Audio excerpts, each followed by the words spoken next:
but welcome.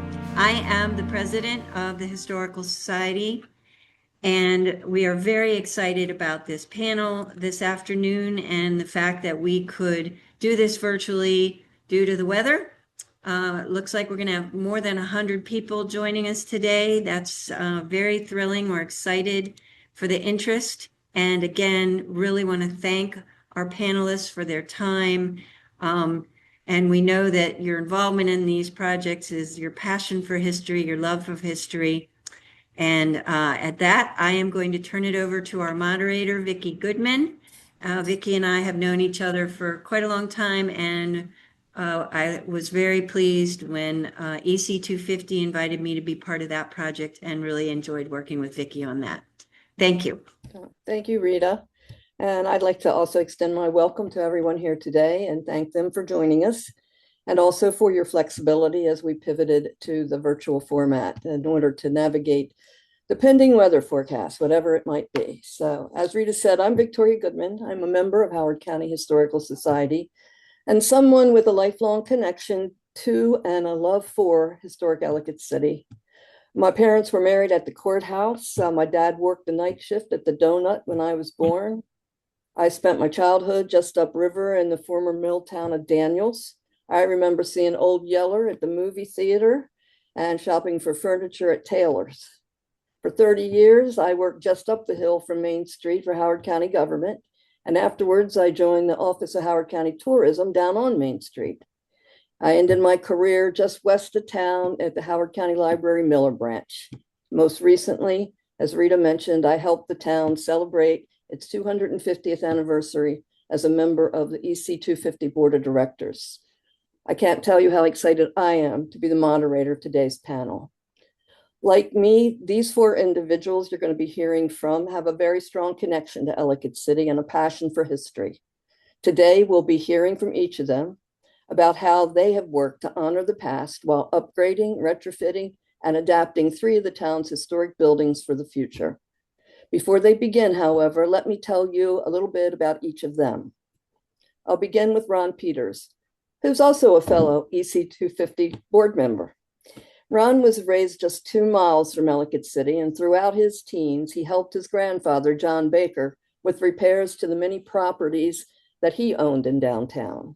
During that time, Ron attended Mount Hebron High, UMBC, and graduated from the University of Maryland in 1977.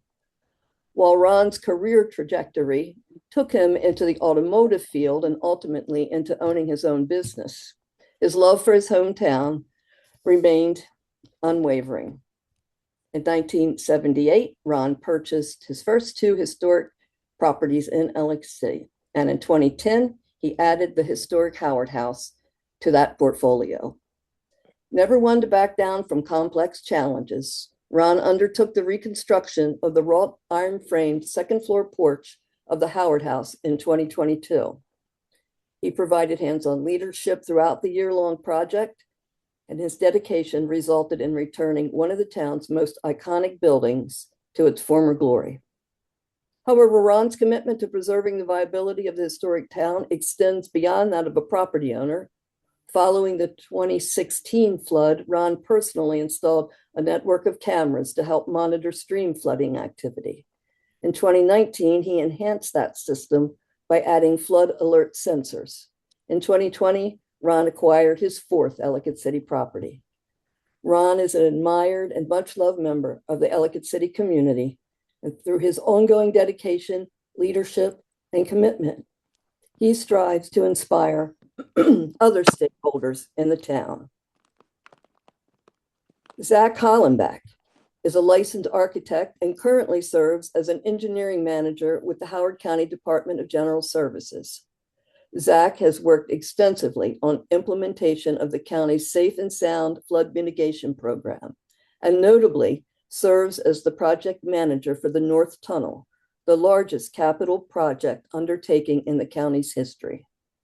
Zach's involvement in historic Ellicott City's ongoing transformation ranges from the Lower East End to the higher ground of Capitoline Hill, where he has been busy overseeing the adaptive reuse of the former Circuit Courthouse. Prior to joining the county in 2018, Zach managed numerous complex and mission-critical projects for municipal and government clients in his role with Whitman Record and Associates. A graduate of Mount Hebron High and Catholic University of Maryland, Zach, like Ron, is a local fellow who resides in historic Ellicott City with his wife, a son, a dog, and according to him, too many tractors to count. Dave Tafaro founded Terra Nova Ventures in 1999, leveraging his extensive experience in real estate development and law. Under his leadership, the company has become known for its distinctive approach, which emphasizes thoughtful design and a strong commitment to projects that benefit the community. Terra Nova Ventures consistently tackles challenging real estate projects that others have considered infeasible, including sites impacted by environmental issues and historic buildings suffering from obsolescence. Dave's focus includes urban infill development, the preservation of historic structures, and the adaptive reuse of existing buildings.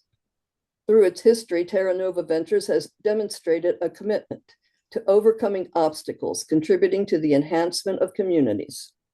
Projects include the redevelopment of Montgomery Park that involve the adaptive reuse of the 1.3 million square foot historic Montgomery Ward catalog house in Baltimore. Most recently, Terra Nova Ventures, along with Ellicott City architect Charles Alexander, undertook the redevelopment of the historic Mount Vernon Mill No. 1, a cotton manufacturing complex along Baltimore's Jones Falls. Each building within that extensive complex was listed on the National Register for Historic Places. The project restored the historic architecture and character of the buildings and rebuilt their interiors to fit new uses, including apartments, offices, a restaurant, and parking spaces. That project, along with others similar in nature, served as an apt primer for the pair as they considered the transformation of the historic Wilkins Rogers property in Oella into the new Ellicott Mill. Architect Charles Alexander operates out of his design studio on Main Street in Ellicott City. Founded in 1992, it is an award-winning architectural firm that specializes in institutional, commercial, and residential projects. Guided by the belief that no project is too small or too big, Charles views each undertaking as a distinct opportunity to craft outstanding architecture that resonates with the community it serves. His design philosophy emphasizes timeless expressions of form and structure that balance programmatic needs with innovative solutions, an approach that ensures the project not only fulfills its intended purpose, but also contributes meaningfully to its surroundings. Now that you know a little more about each of today's panelists, they will each share their own stories about their revitalization experiences with three of Ellicott City's most iconic structures. First, we'll hear from Ron Peters, followed by Zach Hollenbeck, and then we will finish up with Dave Tafaro and Charles Alexander. There will be an opportunity for questions at the end. So Ron, up to you. All right, thank you, Vicki. So we're going to start out here with a few pictures of the Howard House. This is actually a book that I put together after we finished putting the porch back on. And it just shows a couple recent pictures and a couple of the older pictures. Let's go to the next. This picture here shows what the Howard House looked like when it was first constructed. So you see the wrought iron two porches, but it was only 3 stories of the granite that had a roof with dormers on the top, but it was nowhere near as large as it is now. The little building to the left of it is where what they call the new building, where Charles Alexander's building is. So let's go ahead to the next. So Howard House was constructed in 1842 to 1850. I've gotten different years. But it was known for its 2 porches, elegant iron trim. Visitors could find a room, a meal, could use the building as a shortcut up the hill to the courthouse. There were 4 to 5 different owners between 1842, 1879. It was then that Christian Eckert and his wife purchased the property, and the best days of the Howard House began. They turned it into a really a fine dining and meeting place. One of their products they became well known for was homemade ice cream, reportedly making upwards of 2,500 gallons a year.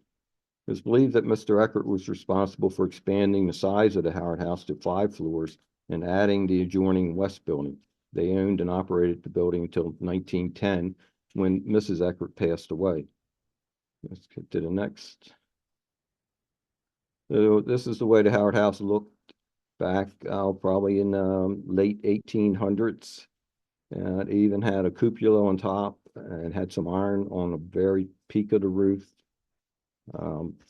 The new building to the left hadn't been constructed yet.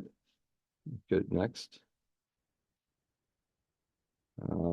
This is probably in the 1940s, I'm believing, because the second story porch has been removed.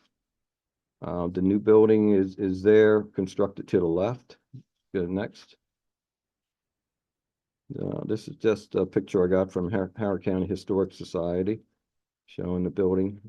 Let's go to the next. Oh, early Main Street with horse and buggy going up and down the street in front of the Howard House. Next. Got 2 more pictures here showing one from about 1880, I believe the one on the left it says, and then the one on the right, it's got to be early 1900s. Okay, next.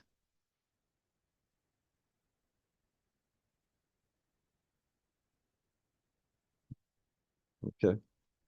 All right, this is probably late 60s, early 70s going by the cars, but the porch has been, second story has been completely removed off the Howard House at that time. The shutters are gone. Even the shutters on the adjoining new building, Charles's building, they've been removed also at that time. So, you know, old buildings, they need a lot of work, and it looks like, you know, the Howard House could use some at this point in time. Good. Next.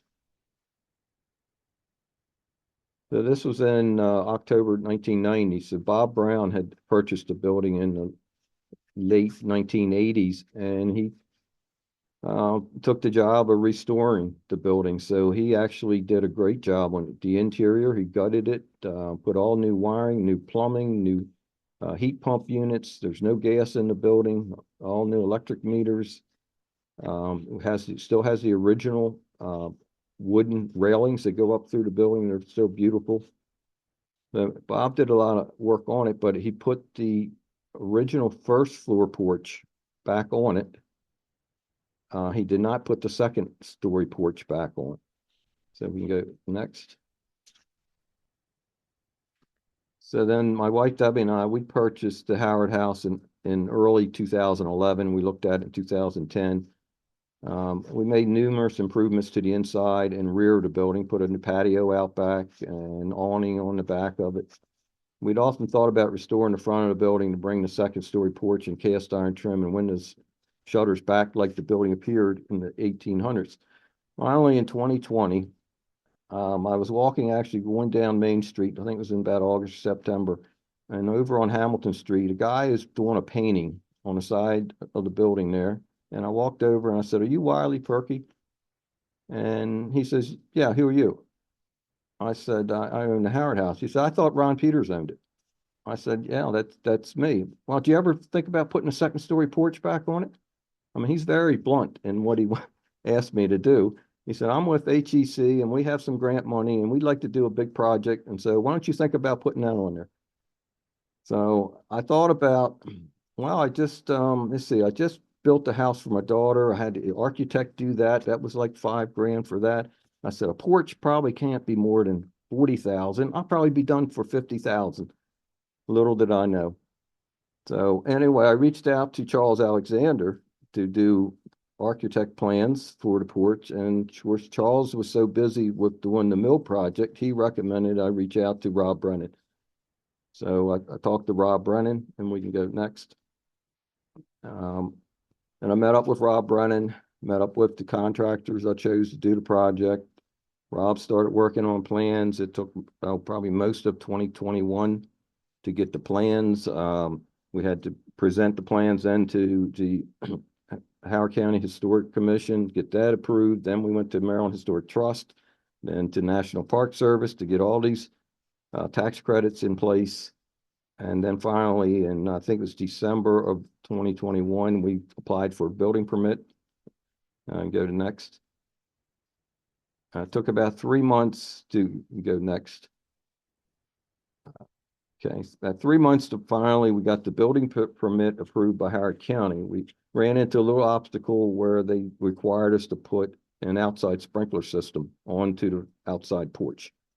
Not just the new porch, but the old porch also. But we finally got that taken care of, and I started ordering all the material I needed. There wasn't anywhere to store the material down at the Howard house. So I had to take everything to my house, have everything loaded, unloaded there. And next. These here are some of the grapevine pieces we had to get ordered. 79 of those I had to find. The little triangle pieces up top next. So we'd have them, I'd have them delivered to the body shop up in Reisterstown, and then we'd take a skid loader and load them into my truck, and I'd bring them home and put them in the garage and in the barn there. And then I would haul them down to Main Street as the contractor needed them. You know, every day I was there. Okay, next. These are the pieces that the railings were made out of. I think 46 of them we had to buy. We'd ordered one back in Rob Brennan in September, and it came and it was only like $18. I'm like, how can it be so cheap? And, you know, but it came, it looked good. Well, when I went to order them again in March, they were triple the price, and they didn't have enough of them, and they didn't know if they were ever making any more. So we thought we might have to actually have a iron foundry make us up those railing sections. But then we found some in Alabama, and we immediately got them shipped in. Next. This is just showing some of the, when they're taking the old roof off, we actually had a unit in the Howard house that became vacant at the time. So we were able to put some of the material. You can see the roof trusses up in the left corner. They're kind of pinkish in color because we had to get everything fire treated.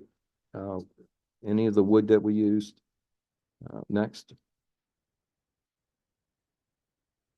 It's just some more of the ongoing construction. That gallon can in the middle is the stuff we had to buy to put on the wood that didn't already come fire treated. Next. Some more just showing as the project's moving along. I made numerous trips down to King Iron on the other side of Baltimore to pick up iron, and I would haul that to Bill Knapp Welding. Bill would make the columns that we needed to be made. Next. And actually, Bill did all, you can see the columns in this picture here. So he would have to measure, and I mean, he would measure down to like a 1/16 of an inch. Bill was very exact. You know, and we had to line the columns up with the columns underneath the porch, and then we had to make the railings to fit exact in between that. So Bill was a great guy. I don't know how many hundreds of welds he did in this project, but it was a lot. Next. Right there, we're actually putting the roof trusses up on these pictures here. I've got some of the boards I had to prime on the left upper. Next. These were some of the rail sections that after Bill would weld them together, and then I would haul them up to Reisterstown to my body shop, and then we put them in the paint booth and spray them. And I mean, they weighed like 125 pounds a section. So we had to rig up a step ladder and put a board across the step ladder to hang the railings from. Okay, next. The shutters we got out of Pennsylvania, Kestrel Shutters. That took, I think, almost 4 months to get the shutters. They were on back order. They were beautiful mahogany shutters. I had to haul them down to Definition Painting down below Jessup and have them painted there, and then go down, pick them back up. Next. There's what the shutters looked like before we painted them. They were really, really beautiful shutters. The one problem I ran into with the shutters, you heard about, measure twice and cut once. Well, I should have measured all the windows twice before I ordered them, because I ordered them all the same size and found out the third and fourth level windows were shorter than the second floor windows. So I had to take them up to 12 of them up to Wilson Lumber and have them shorten the shutters. So that that was an added cost I wasn't expecting. Okay, next.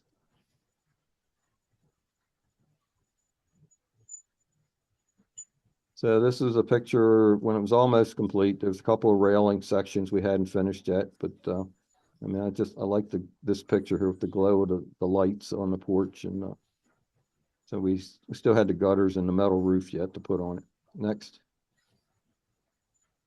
And this is in Christmas of 2022. We had it all completed, decorated with all the shutters, gutters. Next. This was the people that worked on it, contractors, architects. Next.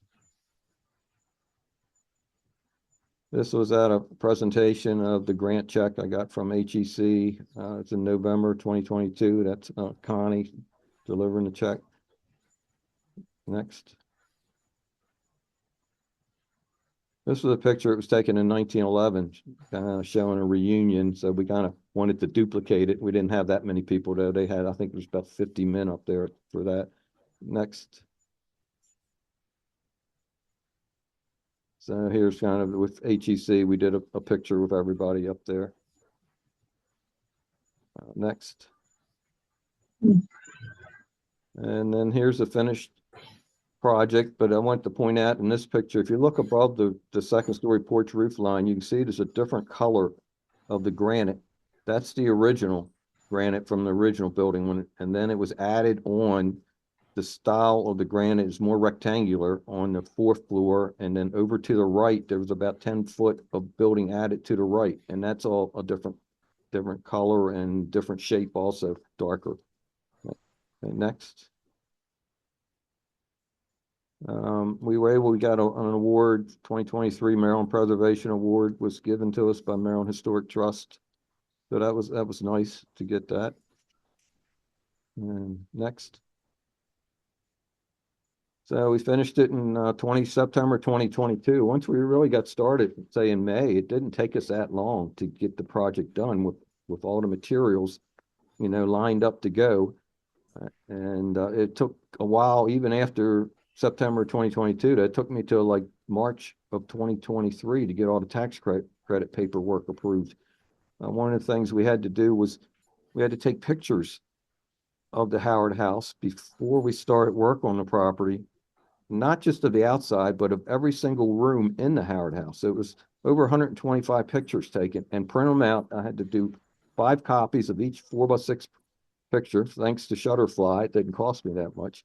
And we had to put them on sheets telling where they came from. And then after the project was done, we had to do the exact same thing over again to show that we didn't do any improvements to the interior of the building using tax credit money. So next. This is 3 pictures here Maryland Historic Trust put together. They showed the building in 1914 with the porches, 2021 without the porch on the second level, and then 2022 after we completed the project. Okay, next.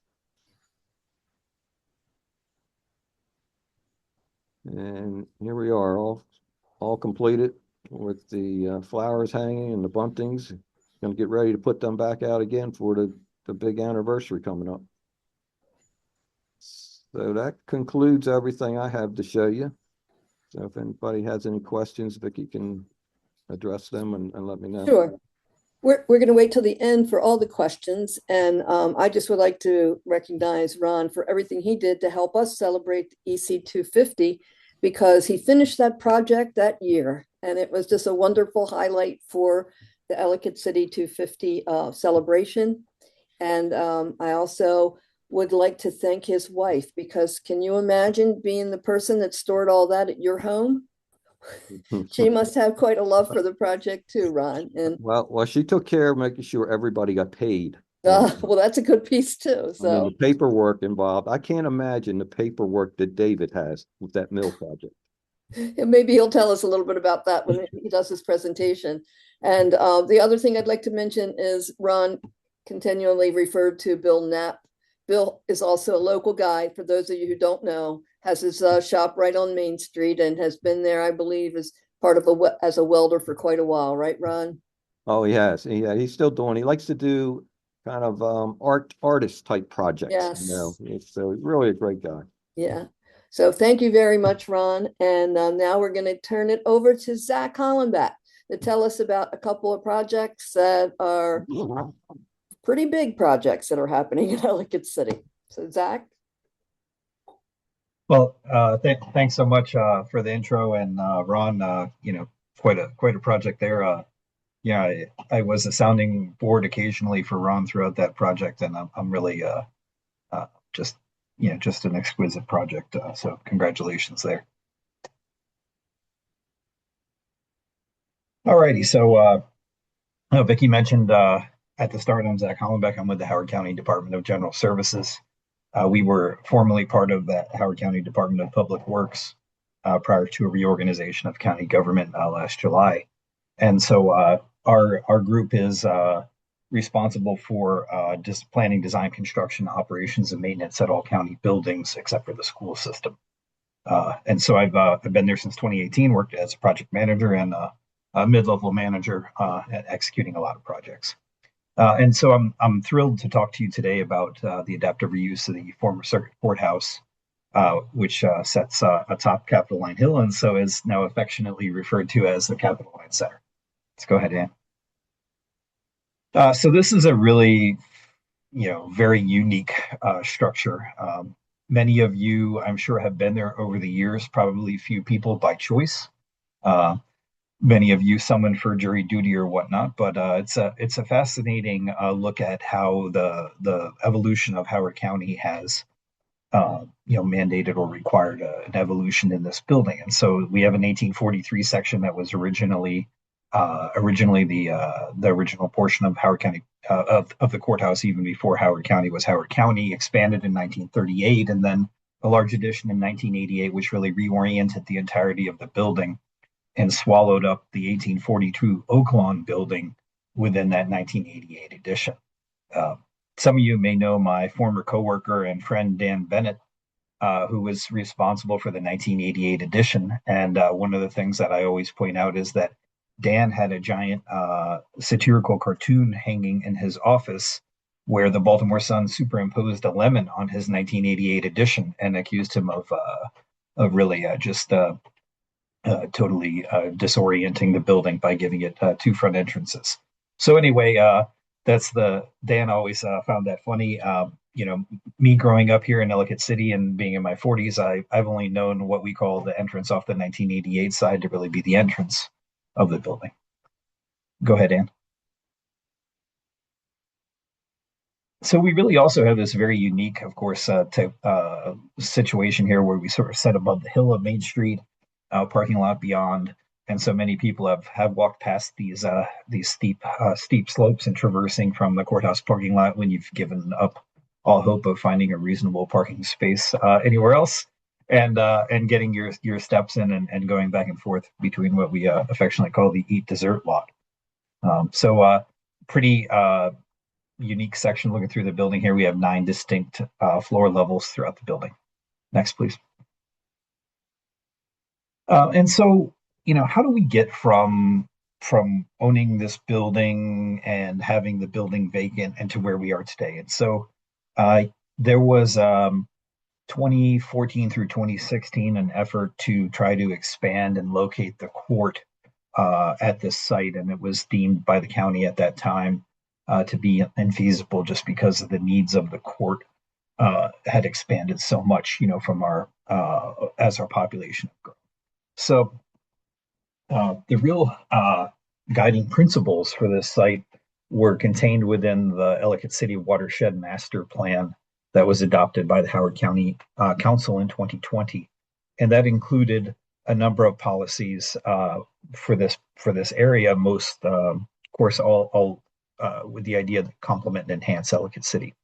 So building upon that, we did a targeted community engagement as part of our Ellicott City Project Advisory Group that we had for a few years, and really tried to help hone in on what uses the public would like to see at the site.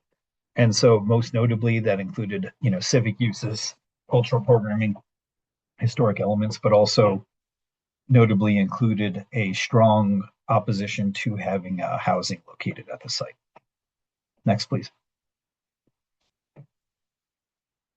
And so, building on the theme of all for the love of history, that was also, of course, guided with this being a very significant building in Howard County from the formation of Howard County through having the cupola that sits high above the hills of Ellicott City and its reference to, to history, and then having the original courtroom for Howard County within that space, although it being largely stripped of any character defining details through numerous renovations over the years.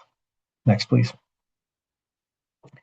So from that targeted community engagement, again, really wanting to make sure that we kept the building in the public domain with the very important history elements that I mentioned, we looked at programs that we could locate within that space and, in order to be complementary to Ellicott City. So one of the things that has been discussed for a number of years is that there is no state arts and entertainment district within Howard County, and how can we bring other arts and cultural uses to the historic Ellicott City area to pursue a state arts and entertainment district designation, which would then open the up for additional grant opportunities for some of our community organizations. And so looking through that, we made the decision to locate the Center for the Arts, which was previously off Rogers Avenue on High Ridge Road, a new initiative of the county, which is AAPI, or Asian American Pacific Islander Cultural Center.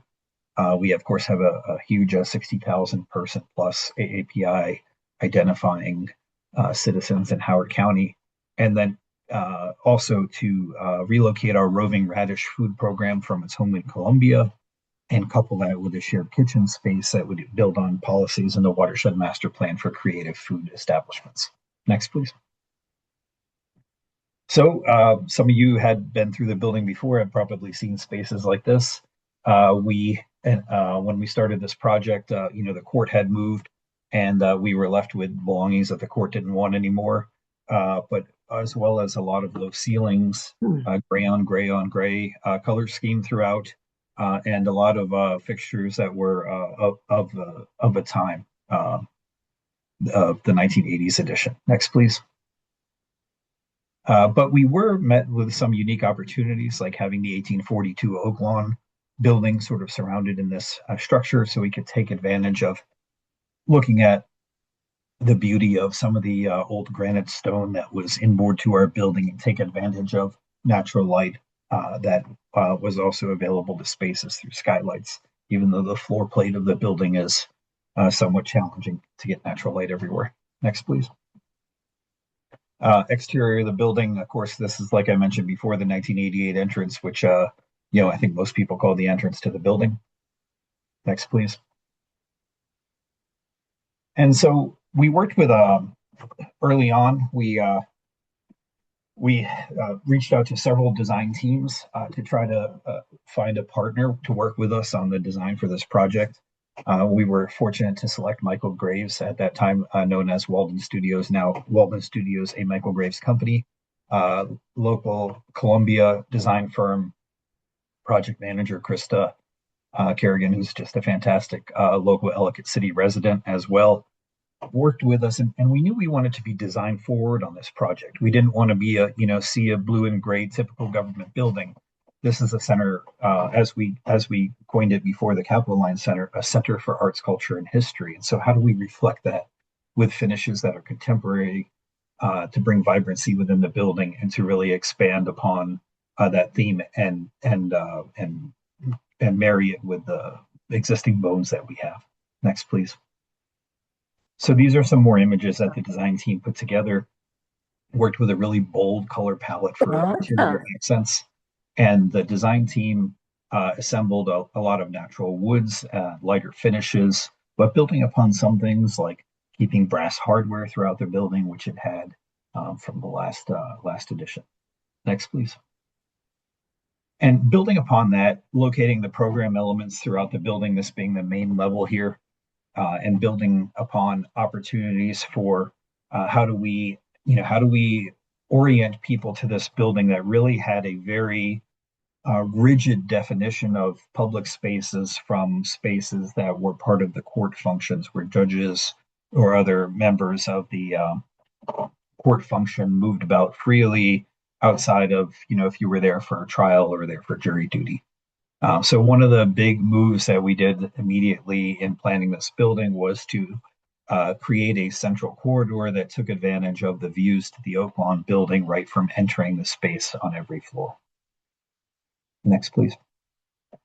And then the same thing on the second floor, where there were previously courtrooms in the 1988 edition, opening that up to be a black box theater for our friends at the Howard County Arts Council, a dance studio, art galleries, and then preserving the shape and form of the historic courtroom one to be a community room, so that that space can be accessible for community events as the need presents itself. We also turned all the large former judges' chambers into art studios to take advantage of natural light into those spaces. Several of those art studios near the bottom right side of the plan here have a lovely view of David and Charles's project that you're going to hear more about in just a couple of minutes. Next, please. And then on the ground level, again, taking advantage of natural light to incorporate more art studios as well as art classrooms that are in areas that don't have natural light. Next, please. And so our design team took all of the inspiration photos that we showed you a moment ago here, and one of the things that we did early on in this project is, before we really got into interior demolition work, is we took down all of the ceilings to do an extensive study of what was up there structure wise, to make sure that before we envisioned these large approaches, that we could do so within the limitations of the structure, since there was limited information on that available. This is a rendering of the lobby level. If you're able to come to the grand opening next weekend, you'll see this more or less complete from what it looks like now. Again, incorporating natural wood elements and helping us really bring new light into that space where you're previously purposely wedged in to move through the metal detector and scanner. Next, please. And so then on level 2, we kept a number of the existing bones, like the railings and these atrium spaces that were open, but again, cut through this large corridor right through the middle of the building with wood ceiling accents and vibrant colors to really bring a new life to this space. And so the second story corridor here feeds to the art gallery spaces as well as a black box. Next, please. And then we'll be building upon this over the next few months on the grounds, and you'll start to see some additional transformation with exterior lighting to activate spaces that were previously passive to support the functions that are in the building, like you see here. Next, please. And then the front of the building, we're fortunate to have support to build a front plaza area in the coming months. And we're working through the HPC approvals for that, as well as build this small addition on the front of the building to help define the entry and bring new life and show that there's new program within this building by incorporating colorful column and new signage. Next, please. Well, any good project like this would not be complete without its fair share of challenges. And rather than spend 3 hours today talking about all of those challenges, I put one here to kind of give you the biggest one that we had to deal with, which was we have of the 1843 area courthouse, we had significant rot and deterioration in the roof structure for that, and we had to incorporate shoring. So we knew going on, we had some issues up there. We had done an analysis. We knew we had some issues. I think that none of us knew how bad the issues were until we got in and started poking around. So we ended up with shoring towers throughout the building for many months on end. Design teams, specialty contractors using specialty materials to repair these wood trusses and allow the weight to stand firmly on the granite walls for another 100 years to come or more. Really, the culprit for this was that the wood trusses sat directly on the stone with no moisture break there. Next, please. Well, this is quite a challenging endeavor for the county to undertake, and we're grateful that we have support from a number of funding partners to make this project a reality, including the Maryland State Arts Council, the Maryland Heritage Areas Authority, Department of Housing and Community Development at the state level through their programs in the Community Legacy Program, Maryland Historical Trust, who has supported restoration of some of our exterior window elements, National Park Service Save America Treasures Program, which is supporting restoration of our cupola, American Rescue Plan, or ARPA, which supported extensive HVAC improvements to the building, Maryland Department of General Services through their legislative bond initiatives, which have supported many components of the building, and the Howard County government, which has also provided a significant amount of capital to this project. Next, please. Program-wise, we're excited for you all to see the completed spaces that our Howard County Arts Council has occupied for the last few weeks and has been getting settled into, and to see the spaces that will be programmed in the coming months by the Recreation and Parks staff, which will be administering the AAPI Cultural Center. Later, some point next year, we're hopeful that you'll be able to stop by and pick up your local meal kits from the county's roving radish program as that component's built out. I touched on some of the program, some of the support that we've got. There's a lot of future scope that will happen here, and I'll just sum it up saying that one of the things that we're looking forward to the most here is building a legacy historic exhibit in this space with partnership from the Howard County Historical Society, and that's directly supported by the Maryland Heritage Areas Authority. Next, please. That's your last slide, Zach. Okay, that's good. Very good. Yep, thank you. So I wanted to sincerely thank everyone for their time and listening to this and joining us today. I know we got a huge crowd, and so I look forward to the panel discussions and to David and Charles's presentation. Well, thank you. Thank you so much, Zach. This is a very exciting addition to Ellicott City and Howard County in general. And I know that having that upper parking lot is always a challenge for people visiting, but this is going to make it really exciting to park up there, I think, because you'll be able to be up there for a wonderful reason. And I'm sure certainly the Arts Council is extremely excited about this new location. So thanks for all your hard work on this and your continued work in Ellicott City. Thank you. It's much appreciated.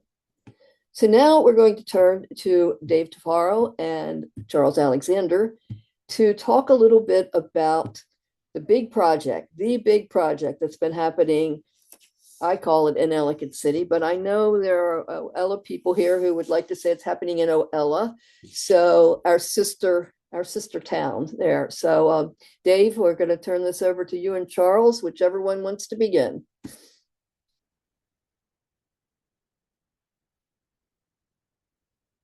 You have to unmute Dave. There you go. Charles is going to begin the presentation and I'll follow with a few remarks. Okay, can everyone see the screen? I want to try and... Is everyone seeing? Yes. I am, yes. Okay, great. So this is an exciting project. As we've been working around it, we've found various stones and other things that take us right back to why Ellicott City exists. This sort of famous painting represents, kind of our site, as well as views back towards Ellicott City. The mill, which is what brought the Ellicott brothers here, still sits on the same property. So we feel like we're on a very important piece of the land. Here's an old 1860 map, Howard House right here. But anyway, we're located along the mill. You can see here labeled Patapsco Flour Mills. And again, this is the site that is developed over time. We're getting closer to things we can still see now on the site. This particular Sanborn map, just to orient you a little bit. This is the Patapsco River, so this is the bridge across to Main Street right here. So you're beginning to see the mill begin to emerge. The oldest part of the site is sort of the remnants of this part of the mill. This at one point was converted when they went from water power to steam power. Boilers were located in this building. We believe they left this building intact because the boilers were useful for heating and other kind of hot water production once they raised this building and put the newer structures in place. Here are some, we heard someone mention donut before. So there have been a lot of uses for this mill. It basically happened in two phases. Here you see a rendering that should be pretty familiar to what's still there. And once this was completed, almost immediately, they tore down the rest of the mill and built the addition. These all occurred between like 1917 and like 1919, probably, when they finally occupied it. You can see a view here of the rear. There was a railroad trestle that ran along the back of the building, ultimately through the middle of the building, once they rebuilt the back section. And then the railroad bridge, we think, is the second oldest thing. We're pretty sure it's the second oldest thing on the site. Beautiful metal structure that's still obviously standing now. There have been quite a few catastrophes. Here are some images in the valley of that area. This is, if you go back to that original painting, you'll recognize the mill. We think they used some of the foundation, reused a lot of the stone. Here's the residue. A lot of these stones lying around the valley are all from the other buildings that got swept away. There was an enormous fire that took place when the donut factory was occupying the building, completely burned to the ground, everything on the backside, heavily scarred the back of the building. The good news is it's a concrete structure. So they basically came in and sort of stuccoed this backside, replaced all the windows, and they built the newest structure, which was this one you see over here to the left side, which was used for warehouse on the first two floors and then office space on about half of the third floor. The railroad tracks continued to go through, and this building was serviced by the railroad until about the 70s, when I think post-Agnes, rather than try and test the structure of the bridge, here you can see all the residue from Agnes, they just switched to trucking, added a truck dock to the front of the building. I think another thing that's very interesting is Frederick Road used to run literally right along the face of the building. There were buildings on both sides. We're still seeing some residue of the concrete. They did not waste any money back then. About a foot thick of concrete where the original Route 40 ran through the site. So this is the state that the building was in once Wilkins Rogers pulled out of the building. You know, for years and years and years, they had been pulling windows, putting them back in order to add and subtract equipment. Here's the loading dock that was added all across the first two floors on the south side of the building. They stuccoed over all the stone of the original boiler building. And essentially, you know, concrete was allowed to decay. Here they removed the cornice along this side once it had decayed enough to collapse. And generally speaking, a lot of just, kind of really poorly maintained concrete or just sort of patched together concrete over time. This is a historic tax credit project. We have both Maryland state as well as federal tax credits. So with them come very strict rules relative to restoration. We've been through a very long process of mock-ups, approvals for window replacements, concrete repair, brick repair, all of those kinds of pieces that are so important to preserving these kinds of buildings. And then on top of that, obviously, reviewing and thinking through, how to repurchase a building like this. The interiors, were generally pretty clean with the exception of a lot of equipment in them.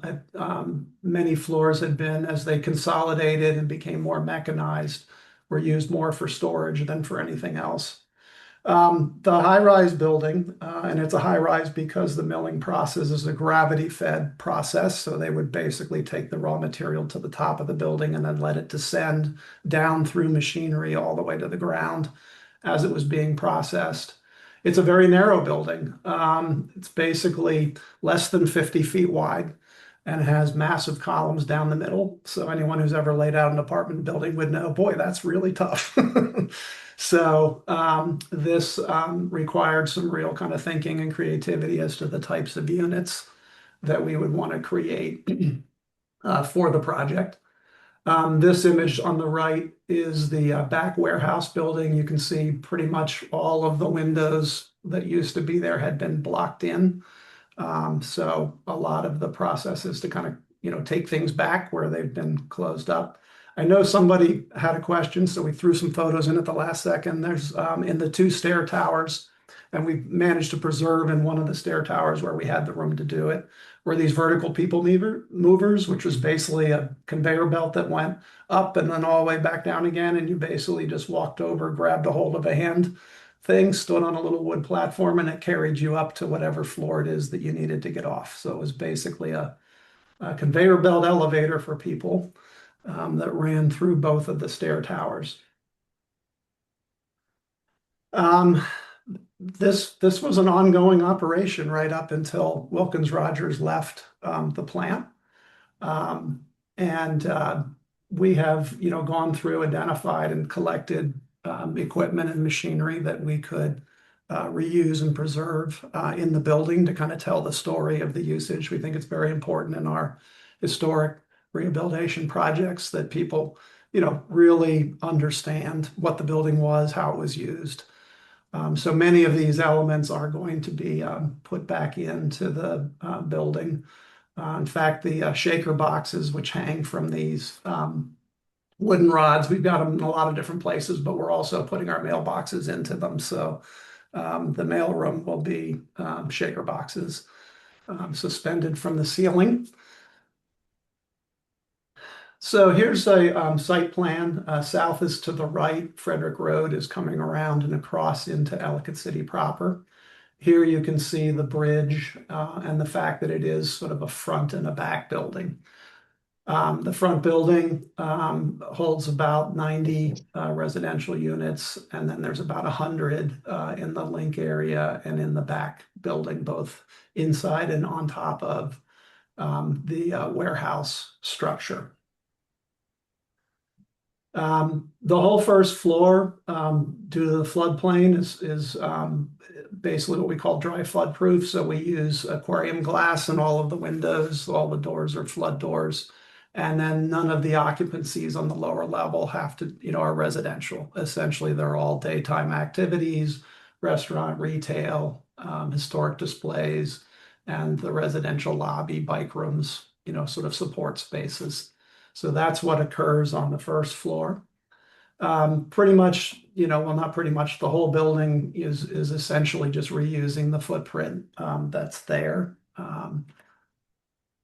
This is our most populated floor. So this is the second floor of the building.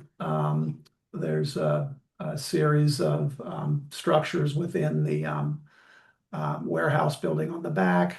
You see kind of upper lobby. The main lobby has these beautiful tall space underneath all the silos. We actually cut holes in the silos doing glass skylights. So when you come in, you'll be able to look 70 feet straight up in the silos.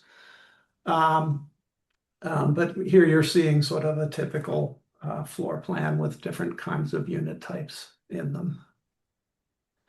And then as you get up to the top of the building, things change radically where you get a much narrow building. In this case, you have a single loaded corridor for most of the building until you get down to the south end when we have these really nice larger units that look down the valley. Here's just some little bird's eyes of some of the unit types. These are kind of this is a 1-bedroom den style unit. This is on the riverside. Here you have one of those units located down at the south end. This is a 2-bedroom unit. The glass is pretty spectacular. So you get these big wraparound factory windows. And then some of our smaller units, this is in the warehouse building. We were able to squeeze a bed loft into those units. You get a beautiful, kind of 2-story living dining looking out over the river. This is a smaller, just a studio style unit, also in the warehouse building. Here are just some images. So there's a very kind of dynamic public space that occupies the center between the buildings leading out to the trestle. It is now framed and in place, but there is a swimming pool that goes out onto the bridge with a vanishing edge, allowing swimming looking out over the Patapsco River. Right at the end of the building. And there's also the old transformer platform, which is located adjacent to the restaurant, allows for outdoor dining, literally cantilevered over the river. It's pretty spectacular looking down between the trestle bridge. So things are moving very rapidly. For those who have driven by it, you've seen that most of our windows are in now. Here are some quick peekaboos, various floors. We're beginning to get painting done with most of the windows installed. Here you are up on the 7th floor with some of the kind of really tall windows. Here's from one of the beds looking out at one of the lofted units. And then here's a mock-up where we're starting to look at interior finishes and how we put it all together. And then here is a fairly recent exterior. We actually have all these windows in now on the 8th floor. We're just down to some of the unique pop-up areas. You can see here also the plaster has been removed and we've repointed the granite of the old boiler building down on the left side. So it's really starting to come together. Here you can see the concrete has been restored. Here's an area that hasn't been refinished yet, but if you remember before some of those earlier photos, pieces falling off the building everywhere, this has all been completely restored and preserved for a long time into the future. And this view was actually taken the other day from the swimming pool, showing the proximity of the pool. Here's the concrete platform that will eventually be part of the restaurant. David, I don't know if you wanted to jump in a little bit on the challenges. Yes. Well, I just first of all like to say that I've been involved with historic preservation for a full 50 years, starting with the Fava Fruit Building, which we tried to save in downtown Baltimore, the United Mine Workers Building in downtown DC, and Montgomery Park, which was mentioned. So I got involved with this project because Charles and I had worked on 2 projects together, Mill number 1 that was mentioned and Whitehall Mill upstream, 2 of the mill projects along the Jones Falls in Baltimore. So I would go to Charles' office driving from Baltimore City, and Charles said, well, we ought to keep our eye on this Wilkins Rogers project. And in late 2019, just before COVID, Wilkins Rogers announced they were going to market the property and retained a broker. And we got a couple. So I immediately pulled, the team together, called Charles up, and we we got a couple tours. And Charles had been in there previously on visits, and we worked on the product and were awarded the project in the summer of 2020. So in the middle of COVID, but you couldn't miss this project as you're coming down Frederick Road from Catonsville towards the bridge. It just was looming up there, and it was in use. It was fully in use till early 2020, 6 years ago, as an active flour mill. You probably recognize some of the brands, including what's the cornmeal brand, the Indian Head brand, I think it's called, with the yellowish bag. So one of the questions that occurred to me, why would you build this building in 1916 in the 100-year floodplain? The mills were originally done, and of course the Ellicott brothers opened their mill in 1774 to use the water power. But you weren't going to use the water power in 1916, and it finally occurred to me, where the Ellicott brothers, when the B&O Railroad came out to Ellicott City as the first railroad in America, they worked out a deal with the B&O to have a spur come across the Patapsco River from the Howard County side to the Oella side.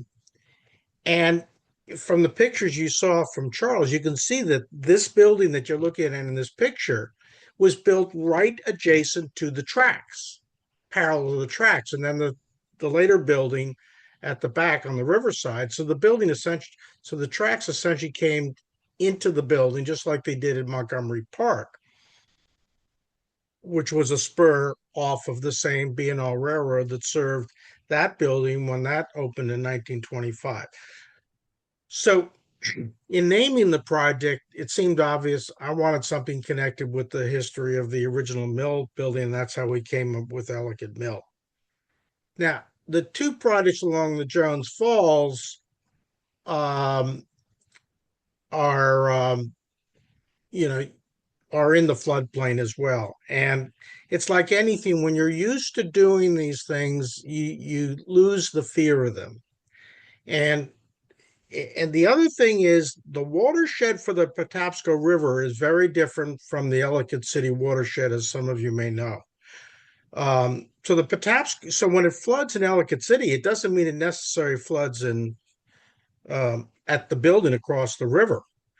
But of course, they built it with poured-in-place concrete. So both with the fires that occurred when it was a donut machine factory and in the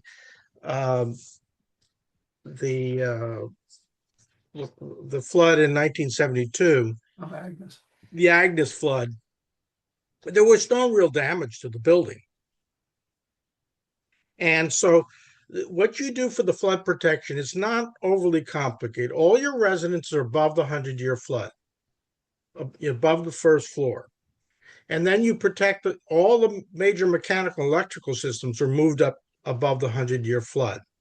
And then whatever in the first floor, we either use floodgates, flood logs, or flood windows, aquarium windows as we call them, which will stand the force of a 100-year flood. Now, the other thing that Charles alluded to, the footprint of the building has not been changed at all. We've reduced slightly the impervious surfaces of the parking lot that was there from the Wilkins Rogers. So effectively, we've reduced the potential impact of any flooding into the Patapsco River.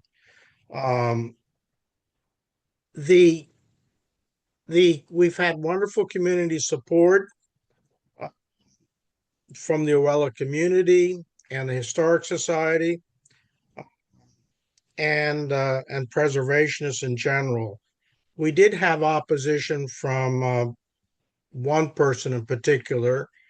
I don't know, that caused delays in the project and cost us through the project, which we started in 2020, into the interest rate hikes that started in 2022, the supply chain issues that followed the 2020 COVID issues, and then we had huge cost hikes. We kind of put the project on hold in 2023, 24, tried to look for financing. There wasn't much financing. Charles went through a very detailed unit by unit project, essentially redesign within the envelope of the building to make it more efficient and to create better units. We got the project underway before we had our financing in place. We started in January of last year. We expect to complete the project by the end of the summer of 2026. We'll start leasing the 190 units. This spring, we'll be doing hard hat tours.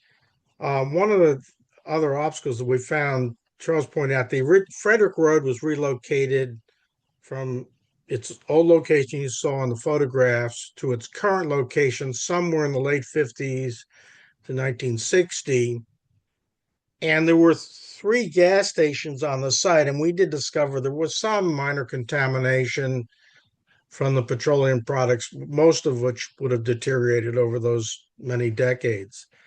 To get us through the original design and the delays, part of what my success has been is assembling competent people that I've worked with that I have confidence in, and we know how to work together. And Charles Alexander's team at Alexander Design Studio, as you know, located on the Main Street. Vicki Vaughn, who's been with me on my financing of my projects from Montgomery Park 25 years ago through my mill projects to this one. Ian Barnes, who has extensive historic experience as my construction consultant.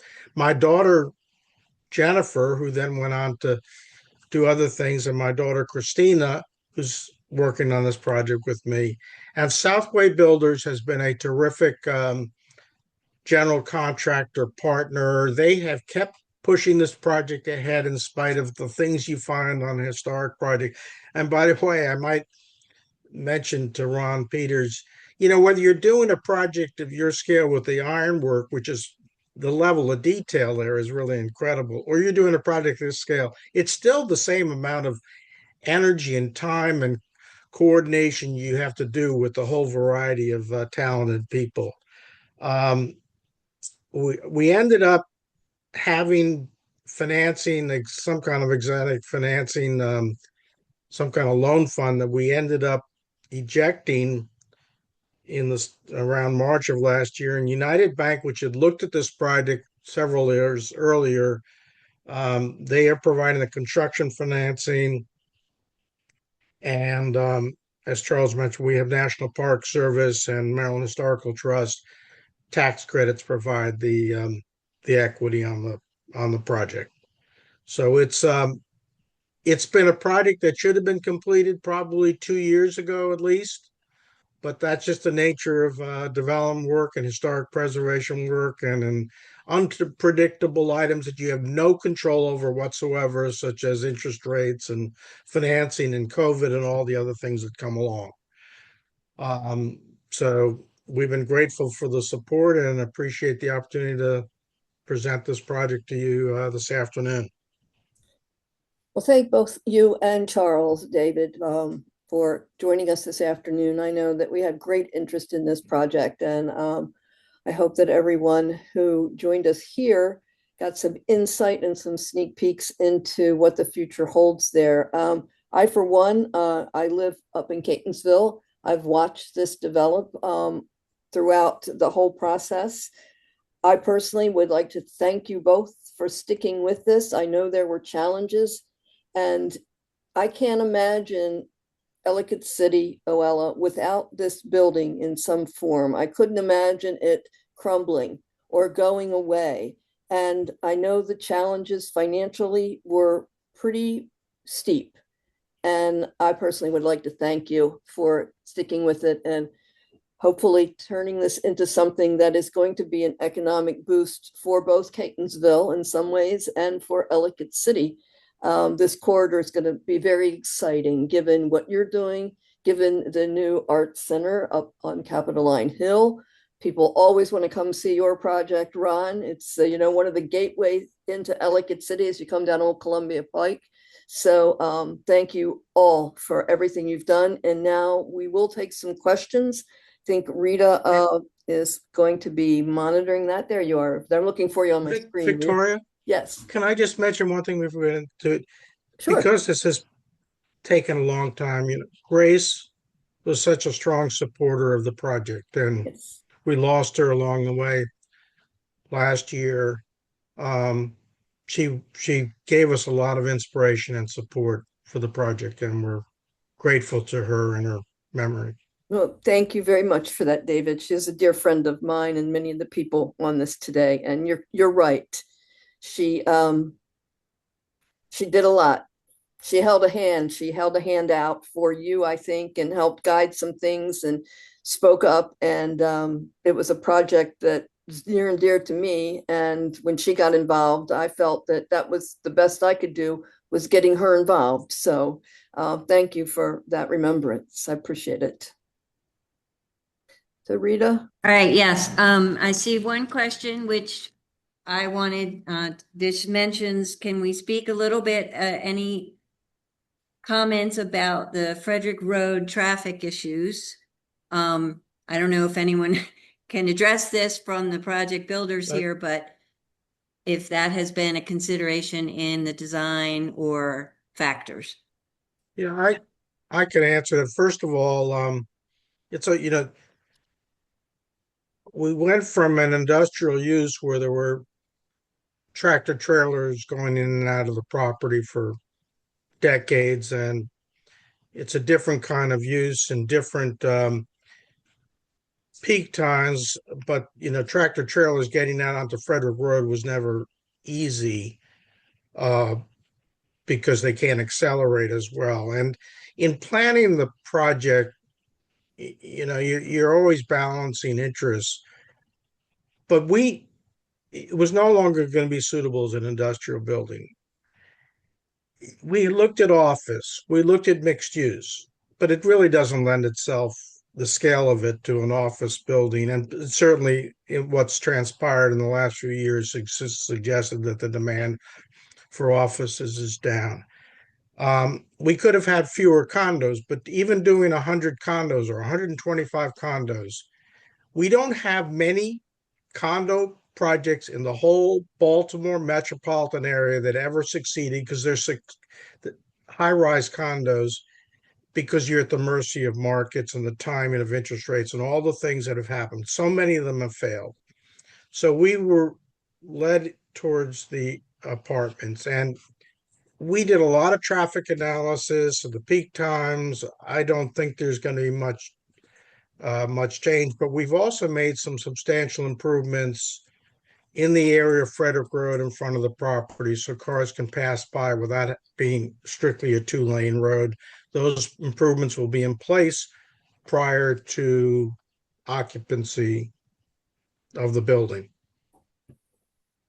All right, we have another question about parking.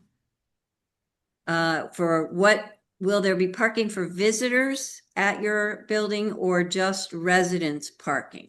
So there's parking obviously for the retail and the restaurant uses that are part of the property. There's no public parking on the site.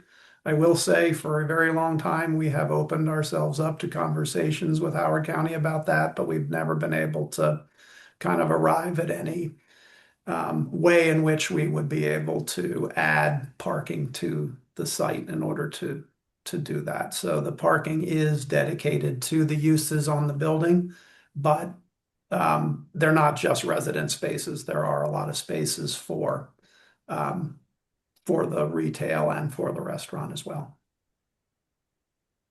All right. I wanted to switch projects to ask a couple of questions about the Capitoline Center. So Zach, do you know what is the capacity of the community room? Yeah, the historic courtroom is 120 person capacity. Great, So might be something like 100 people at tables or 120 just at chairs. great, thank you. Yep. I also noticed an architectural, all those pictures of the railings, Ron, from the Howard House. And I've noticed that the Children's Museum, which was the old Weir building, and the courthouse all have these railings, beautiful railings. And being kind of in that 1840s time frame, do you think they were probably sourced from the same, were they the same builders? Do we know any of that information? Ron, you're muted.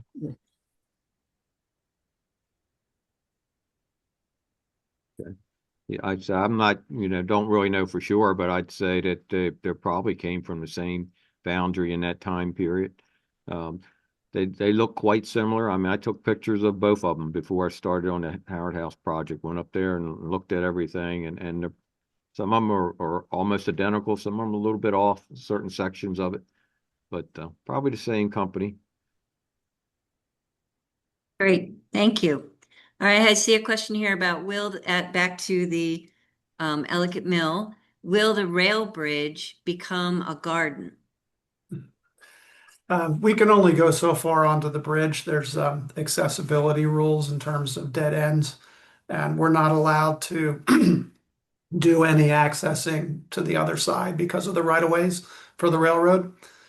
So we're going out on the bridge about as far as we can go. So there is, excuse me, some surrounding decks out on the bridge to the extent that we can. The rest of the bridge we're going to leave with the rails on it, sort of preserved so that you can see and understand how it was used. Okay, I think here's another traffic question. Again, not sure if you're able to answer, but someone wanted to know, will there be a stoplight? And again, if you're able to say what conversations have happened with Baltimore County about some of these issues. Yeah, so all of so Frederick Road is a state highway, so it's not up to the county. It's 100% up to state highways. So there were a number of issues that we advocated for relative to the project, but in the end, state highway dictates exactly what happens. The design will be there'll be a pair of turn lanes.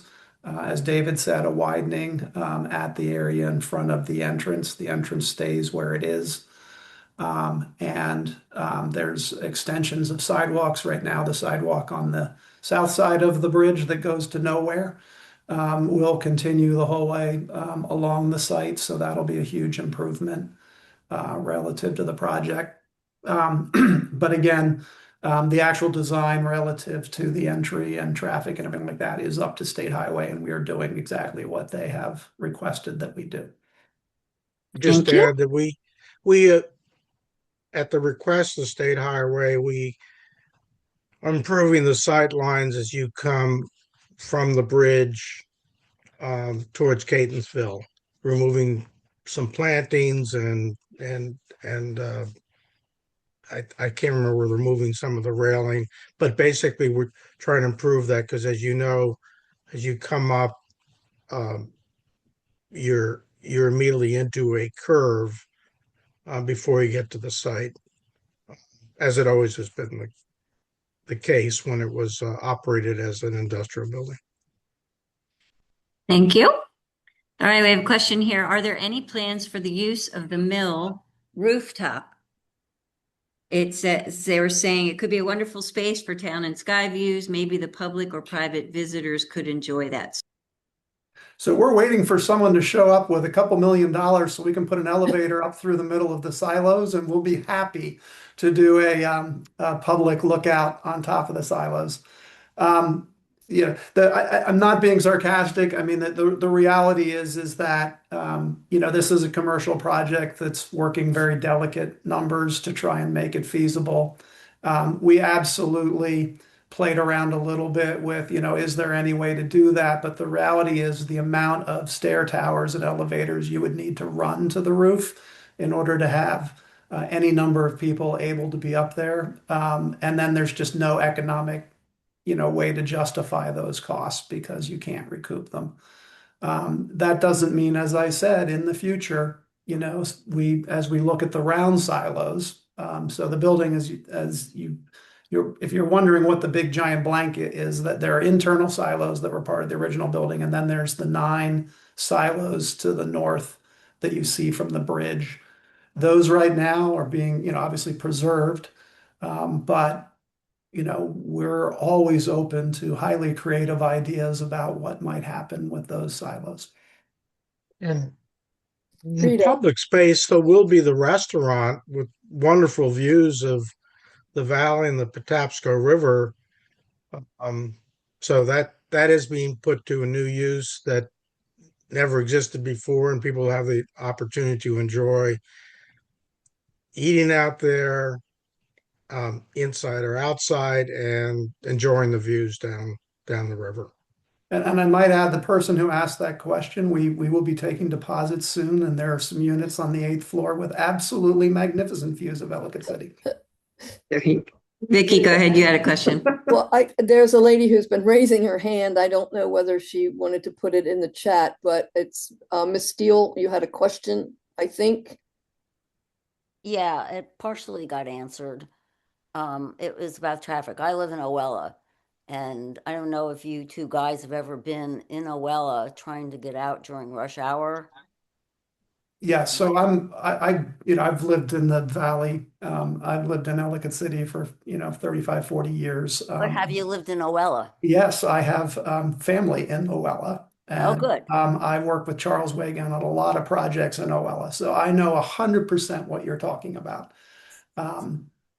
So again, State Highway, we were like, hey, we had done some initial plans. Do we align an entrance with Oella Avenue? Do we turn it? They absolutely would have none of it. The curve of the bridge, the arc of the bridge from a height standpoint creates visibility issues to the other side of the bridge. They would not allow anything to change relative to Oella Avenue.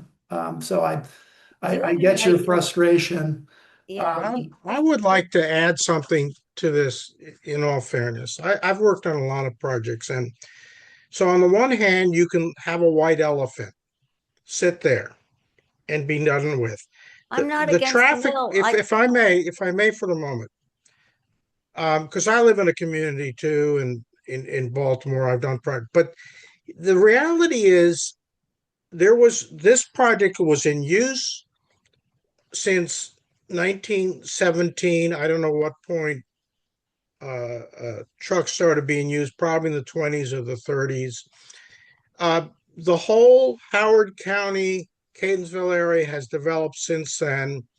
The traffic that is generated on Frederick Road has not been from this project. It's been from other locations. And to attribute traffic issues to this site is totally unfair. No. I completely agree with you. The thing is that I think what we in Oella would love to see, and I know, at least I think there's some legislation supposed to be happening in the assembly this year, is to get Howard County and Baltimore County to talk to each other. Because what we need to have happen is for those lights to be in sync so that traffic can move smoothly and not back up and not back us up from getting out of or into Oella. It's not a matter of the history of that building. I love the history of the building. It's our livelihood. It's our getting in and out and living. Okay. I sympathize with you because the counties do not talk together very well. We tried, as Charles said, we proposed parking on our site to serve the lower end of Main Street. And we came up with plans. We came with estimates, and we ran out of time because we started the project, and they missed their opportunity for a cooperative effort on the part of a private developer in 2 counties to help the parking situation. And I don't know why they can't talk. And the State Highway Administration, you can't talk to anybody. So it's been very frustrating, and maybe, maybe our local representatives, both on the Baltimore County and the Howard County side, can organize a meeting in which these issues can be addressed and get community participation on the specific traffic issues and the traffic light coordination issues. Yeah, I think Yes, that's a very good point. This has existed for a very long time. The fact that, when you live on a corridor or on a border community like a Catonsville, Oella, Ellicott City, and you're divided between two counties, it sometimes gets very difficult. That it's parochialism is what I call it. Well, that's in Baltimore County, and we as residents, we don't think that way. When you come out of Oella, you may come up to Catonsville. That's your neighborhood. When I come out of Catonsville, I go through Ellicott City. That's our neighborhood. And unfortunately, our electeds don't always think in those terms. But I will tell you, there's an opportunity coming up. There's going to be new county executives, I believe, in both counties. And your legislators, I think, are the way to go to talk about this issue. And the state of Maryland, again, has not been very cooperative with that intersection for years. So I would suggest, that everyone that thinks about the traffic situation in this corridor, maybe talk to their representatives and see what they can push as far as the state of Maryland helping things out. So we're going to go ahead and get to the next couple we have here, Rita. Say we only have a few more minutes, Right. folks, but thank you again. For your question. Yeah, we do. We know this is an issue and appreciate bringing it up.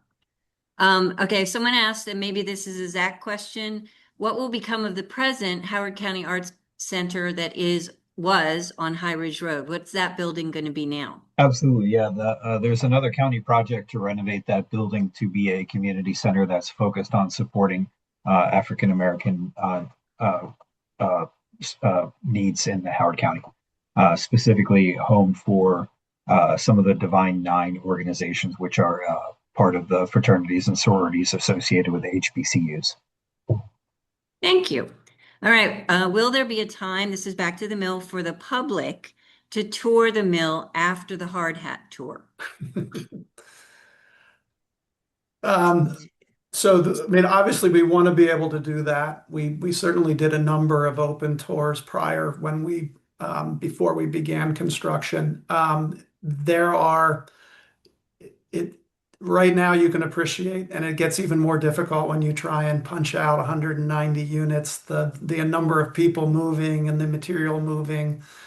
So I think that, while there will be some tours, they will have to be limited numbers of people. We'll try and sort out how we can do that and how many we can handle without getting in the way of the contractors.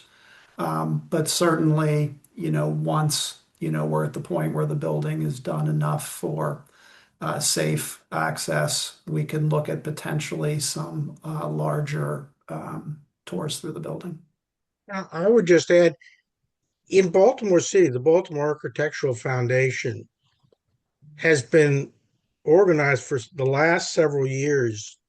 Tours, they occur usually on a Saturday all over the city, and buildings and owners choose to participate. We've done it on Mill One and Whitehall Mill, and we do them every year. And people come through, people like are on this presentation today, and we love giving tours of the buildings and doing, continuing the discussion. We get wonderful questions. All age groups come through, and we probably on a Saturday we may have 100 people that come through the buildings, and we would hope we can do that, and we would probably organize it through the Baltimore County Historic Association, the Valley Historic Association, or Howard County Historic Association. It's a great way to get people interested in the buildings and the history of the sites. I think that would be wonderful. I'm sure that we at Historical Society in Howard County would love to help you out with that. I'm sure Patapsco Heritage Greenway would be another that would love to help you. We have time for just a couple more questions. Someone asked, I can't wait to hear this, if there was another site in Howard County, Ellicott City, Oella area, Patapsco Valley area, another building that you might be interested in getting into.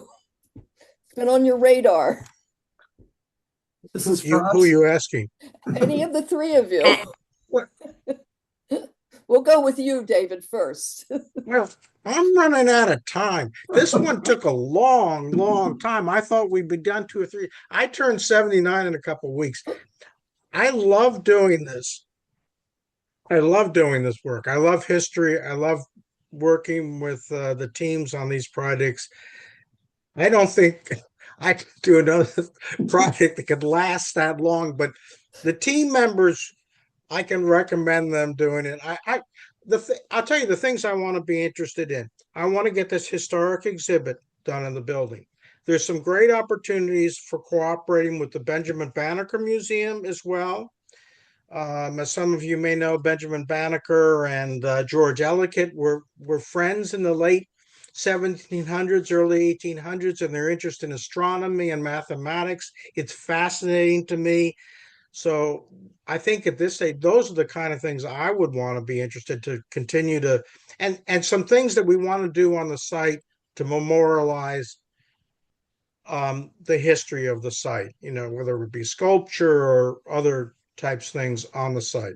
Well, that sounds great. Now, Zach, what do you got going? Anything on your bucket list that you want to get involved with? Well, I'll throw a shameless plug alert to my friends at Preservation Maryland who are embarking upon the Yes. adaptive reuse of the historic Ellicott City Jail, and they've Yep. been working with our team members at Michael Graves as well, and soliciting additional support for the construction of that from a number of sources. And so, although I'm not a hammer swinger on a daily basis on that project, it gives me a lot of hope that there's an organization that's willing to take on a very challenging project like that. And I really think that, that coupled with occupying the few remaining buildings that we have that were flood damaged, will really, really give a great, great new enthusiasm. And really, I don't think from there we have anything that's been severely underutilized. And Ron, are you got any more buildings on the list to purchase downtown there? Well, we saw the Antique Depot is gone now, and I turned that one down. And then Ooh. Charles's building, I let Don take care of that one. So I'm more involved in like light up Ellicott City. I enjoyed Okay. doing that this year. I thought the project went very well. And so now we're already Right. getting ready to start thinking about next year, and adding more lights. And maybe that's something that Charles and Dave could expand that lighting. Maybe that's a That little that something would that be could happen. fantastic if we could get them to, come on board and Ron, let's we'd get like this to area. talk to you about that. We have ideas about lighting up the Silo? outdoor silos. Yes. Okay, I'd love to. But we're also going to do a projector on the facade as well. That would be great. That would be great. Can't wait to hear about that a little more. So Rita, what do we got left? We'll take I what's think left I in the think column. we've covered all the questions. And I thought- again, if we've missed anything, we will capture these chats and we will try to follow up with everybody who participated if we can get the answers to them. But I think we covered it. So I think One that's more, it. see one more about a Oh. restaurant. Has a restaurant Oh, been chosen? Thank you. Thank you, Vicky. No, but we've retained a marketing team, but we view it probably as some version of a destination restaurant, which has been the case at Mill One and Whitehall Mill, my projects on the Jones Falls, and something that is complementary to Main Street, Ellicott City. So we welcome suggestions. We have approached, a couple places and don't have anything lined up at this point. Well, I'm sure But it'll be from a either good one. Catonsville, Ellicott City side, somebody wants to open an additional restaurant, that would be great. Well, I know for my own experience being at True Chesapeake, I think it is over near One Mill. It's an excellent restaurant. So hoping that we see something along those lines. So again, Thank you. thank you all. Thank everyone who joined us. And Rita, you could wrap it up. Yeah, that's it. I echo again the thanks. And I know, we had more than 120 people, and that does not, some were dual people logging in under one. So more than 120 people interested in this topic. We, as the Historical Society, would love to do more of these types of informational, educational history meetings. But thank you all for your time, and appreciate it. And everybody, I hope you have a good rest of your weekend day. All right. Thank you, Rita. Thanks, everyone. Stay safe. Thank If we you ever very get next much snow. for giving us the opportunity.